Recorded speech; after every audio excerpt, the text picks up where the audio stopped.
Good evening, everyone, and welcome to week 5 of Big Conversations as we're going through theology. Now, these are not really easy topics for a lot of people to talk about, and I understand that, but these are objections a lot of people who are even Christians have. So if you look at why we're doing this, again, I want to reiterate, we're going through these series not so that we can argue someone into the kingdom of God. That is not what apologetics is about. It's about us saying, A, there's a defense to some of these questions, but B, I can point to Jesus and His Word in light of these scriptures. In other words, that we can have confidence in Christ because of how this bears out and shakes out through the world. That He's not just a deistic God. If you're not familiar with what that means He's not a God that just exists out there somewhere and has nothing to do with mankind. He's a God who died for us, which is unique to the Christian faith. So our objection we're covering today is I cannot believe in God when the Bible endorses slavery. And this is a tough one because we, one, have a very modern view of slavery. We also don't really understand what happens in the Old Testament. So we're going to jump right in. The idea of slavery goes back since human beings existed. If you ever wonder, are humans innately good or innately evil? Just look at the history of slavery. Every culture across all of time has tried to enslave another culture. Now, you need to understand why some of this was happening even in the ancient world. So there's a form of slavery that was an indentured slavery. So let's just say I was poor, I had no way of making money, and I saw that there was somebody who had land. I could indenture myself to them. Right? That was still slavery. In other words, you became somebody's property. And especially in our modern proclivities, that word, that usage, I think makes everyone's skin crawl. And rightfully so. But you would do that. If you were in debt, servitude, slavery was the same as you and I today. It just looks a little different. Today it's called a credit card. We enslave ourselves to our debtors by taking out those kind of loans. Now, in the ancient world, there was no credit. There was no bank. There was just you. So if you owed a debt and could not pay it back, you paid it back through servitude, through slavery. Again, making yourself property. And there was times for that. Now, let's move to the harder ones. War. Let's just say you get in conflict and the losing side is decimated. Their fighting men are gone. That means whoever's left is going to get picked up by whoever bigger sweeps by. Whoever has more fighting men will take those people. Why? Number one, if there's no men left, robbers, brigands, other armies will decimate them. There's nothing they can do about it. Two, they didn't live in a capitalist, socialist, any kind of remote society you and I can think of today. This was survival and feudalism. That means if I have nothing, the chance of me having something is astronomically small. If I have nothing, I will starve in the desert to death. So you can see why somebody would say, hey, can you take me in? Can I be your slave? Because being a slave is better than dying in the desert with my family.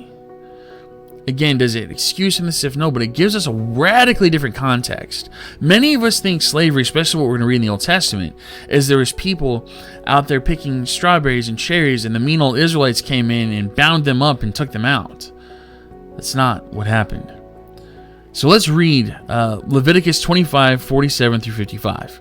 It says, if a stranger sojourner with you becomes rich, and your brother beside him becomes poor, and sells himself to the stranger or sojourner with you, or to a member of the stranger's clan, then after he is sold, he may be redeemed. One of his brothers may redeem him, or his uncle or his cousin may redeem him, or a close relative from his clan may redeem him. Or, if he grows rich, he may redeem himself. He shall calculate with his buyer from year to year when he has sold himself until the year of Jubilee, and the price for his sale shall vary with the number of years. The time he was with his owner shall be rated as the time of a hired worker. If there are still many years left, he shall pay proportionally for his redemption, some of his sale price. If there remain but a few years until the year of Jubilee, he shall calculate and pay of his redemption in proportion to his years of service. He shall treat him as a worker hired year by year. He shall not rule ruthlessly over him in your sight. And if he is not redeemed by these means, then he and his children shall be released in the year of Jubilee. For it is to me that the people of Israel are servants. They are my servants, whom I brought out of the land of Egypt. I am the Lord your God, inheritance. So look what this says. If you have a slave, the maximum you can keep him is till the year of Jubilee. That's 7 years. And notice, there was a chance he could pay for himself. That means he was able to earn a wage and was able to live a life that allotted him to do so while being a slave. This was not American chattel slavery. We're going to talk about that as we go on. But when you and I think of slavery, we hear that and think of that. And the Bible has strong words about it, and we will get there. But this is totally different. This is somebody who put themselves into slavery. You and I probably couldn't fathom that. So you're saying, why does God allow it? It's not necessarily endorsing it. It is putting limits to the depravity and evil that can be exacted on somebody in it, though. Notice, they had to be treated with kindness. They had to be treated well. Deuteronomy 15, 11 through 18. If your brother, a Hebrew man or Hebrew woman, is sold to you, he shall serve you 6 years. On the 7th year, you will let him go free. And when you let him go free, you will not let him go empty-handed. You will furnish him liberally out of your flock, out of your threshing floor, and out of your winepress.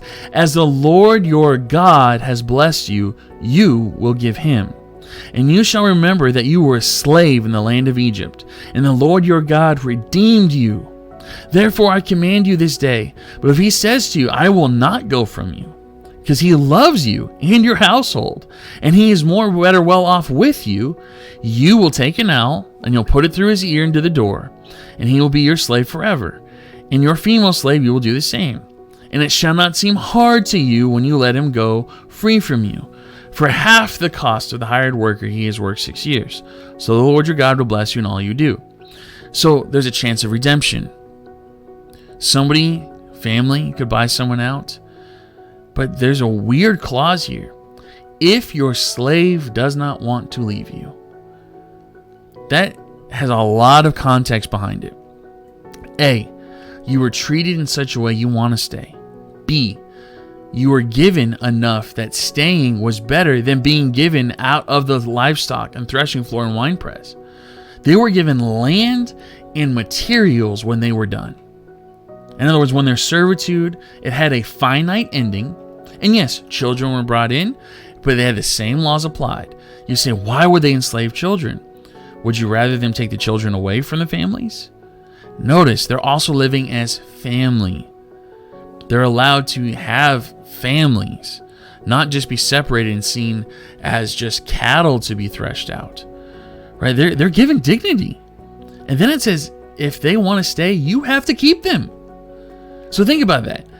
They were treated so well that when you say, here, take some of my flock, take some of the winepress, go take some land, and go make a life, they say, no, we'd rather stay with you. They were required to say yes to that. And then if at some point he wanted to leave after they make that covenant, the slave could leave and you had to just let him go. You had to let him go. This is radically different what we're talking about and how this worked. And the max is 6 years. On the 7th year, you're set free. That means there's only 6 years of debt, period. Don't you wish that applied to us today? Wouldn't that be awesome? Your debt dried up in 6 years? Well, I'm not advocating indentured servitude, but that's how it happened in the ancient world. You say, so what about slavery as a whole? Like, doesn't God just condone it? Like, can't they just take people from other nations and it's okay? Exodus 21:16. Whoever steals a man and sells him, and anyone found in possession of him, shall be put to death. A lot of people who bring up this objection never read that verse. If you go in to steal somebody inhumanely, treat them as property, not give them their rights, not give them what God has told them, because he says, remember, you were slaves in Egypt, and I redeemed you, so every slave needs a chance of redemption. If you're not going to do that, you're going to be put to death. That's how serious that was, even in the Old Testament. But again, this is very different than chattel slavery.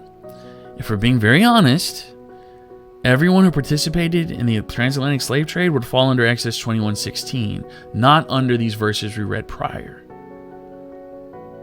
that if they said, oh, we can just steal people and sell them, God says, then you forfeit your life. That's how serious he takes this. Exodus 21, 7 through 11. When a man sells his daughter as a slave and he goes out, and the male slaves do, if she does not please her master, who he has designated her for himself, then he shall let her be redeemed. He shall have no right to sell her to a foreign people, since he has broken faith with her. If he designates her for his son, he will deal with her as a daughter. If he takes another wife for himself, he will not diminish her food, her clothing, or her marital rights. And if he does not do these three things for her, she shall go out for nothing without the payment of money. So I hear this a lot. Oh, God allowed Israel to take sex slaves. No, he didn't. Because how you viewed marriage back then would probably have looked at slavery today. They were arranged marriages, even if you're wealthy. The song "What's Love Got to Do with It?" Yeah, that applies to every relationship in the Old Testament, right? I have cows, you have goats. I have son, you have daughter. We exchange. And he or her son better treat her well, or my entire clan is coming. That's how it worked, right? If there wasn't just a right for the husband to treat and be abusive, even if she was quote unquote a slave. Notice what it says. If she is sold so that the man can marry her, that's what this means. If she does not please her master, in other words, if he buys her and is like, you know what, I don't really want to marry you, he doesn't get to shame her, throw her to the wolves. He doesn't get to treat her any kind of way. He doesn't get to trade her in for another. He has no right to sell her because he broke the faith. Notice the onus is on him. God is saying he's responsible, so he will stay responsible. And so if he purchases this girl for her son, and the son goes, Dad, I don't want to marry her, and Dad agrees, he can't deal with her harshly. She becomes his daughter. And now you're saying, well, wait a minute, what if we stole these people and now this is what's happening? That's not what happened. If they stole her to sell her, they would be put to death. This is an orphan. This is somebody from a poor family that's saying, look, the only way my kid is going to eat is if this happens. And they were not allowed to treat them with cruelty. They're not allowed to treat them with cruelty. And then it says, if he has three things he must do for this woman, and if he does not do them, she is free. And freedom doesn't just mean that she doesn't have to pay it back. Freedom means she gets to take some of the flock, some of the threshing floor, some of the winepress, and some of the land. That's what it meant. Let's go to 1 Timothy. These are all Old Testament, but again, you hear these things and you hear these words, but this is nothing at all like what happened here in America or over a lot of the world. This is nothing at all how slavery worked in the ancient world. This is unique to Israel. God said, okay, if you're going to do this, the same thing like divorce, right? God never really endorses divorce. He gives limitations to its evil. So you couldn't just treat women any kind of way. The same thing is these people who, by intents and purpose, had no rights, were still to be given dignity, love, care, compassion, even given monetary gain. And there was always the chance of redemption. And if you were taken, you knew 6 years, I'm out. Max. On the 7th, I'm free. But in 1 Timothy 1, 8 through 11, there's a lot of verses. Slaves, obey your masters. Masters, you better be good to your slaves, for there's a God who watches you. Right? That's what it says in Ephesians. Right? You're a master, God's your master. And if you don't want to be treated that way by God, don't treat your slaves that way. But in 1 Timothy 1, 8 through 11, it says, for we know that the law is good if one uses it lawfully, understanding this, that the law is not laid down for the just, but for the lawless and the disobedient, for the ungodly and for the sinner, for the unholy and the profane, for those who strike their fathers and mothers, for murderers, for the sexually immoral, for men who practice homosexuality, for enslavers, liars, perjurers, and whatever else is contrary to sound doctrine, in accordance with the gospel of the glory of the blessed God in which I have been entrusted. So this is, even Paul is confirming, this wasn't written so that it was okay to take slaves. Or it was saying God condones it. It's saying, since you do these practices, I'm going to limit your cruelty. You are not allowed to be cruel to these people. Period. And this is going to come in very heavily to next week. So these are going to bridge together because we're going to talk about the supposed genocides in the Old Testament. But notice who is listed here? Enslavers, as those are ones who are far from God. They are contrary to sound doctrine in accordance with the gospel of the blessed. God has always had a heart for the lowly. And again, you may say, well, you just sound like you just describe slavery with lipstick. Maybe so. And it's very easy for those of us today to look back and judge. But this isn't the world. The world we live in today is not the world they lived in. If a woman was left and not taken by an Israelite, let's say she was taken by an Amalekite or Canaanite, her life would have been very different. I spent time in India that practices some of these cultures of having women as part of the temple worship. Most of them don't even live past 13. And I'm not trying to be crass, but I'm trying to be honest. The world they lived in is not the world you and I live in. And it's easy to hear these words like slavery and property and have our modern proclivities rattled. And I think there's a good reason for that. We should not endorse chattel slavery for anyone. It's not unique. It's been going on since there's people. We should endorse freedom. There's an entire book in the New Testament called Philemon, which is about Onesimus, who's a runaway slave, and Paul saying, Philemon, you're a Christian? You let them go. There's a whole book about this in the New Testament. About the ability that if you can afford to let these people go and they can have a real life, let them go and have their life. That's what the book of Philemon's about. But that doesn't get mentioned when this argument gets brought up. These lines aren't laid out. And there's a hard text, and we're going to tackle it next week.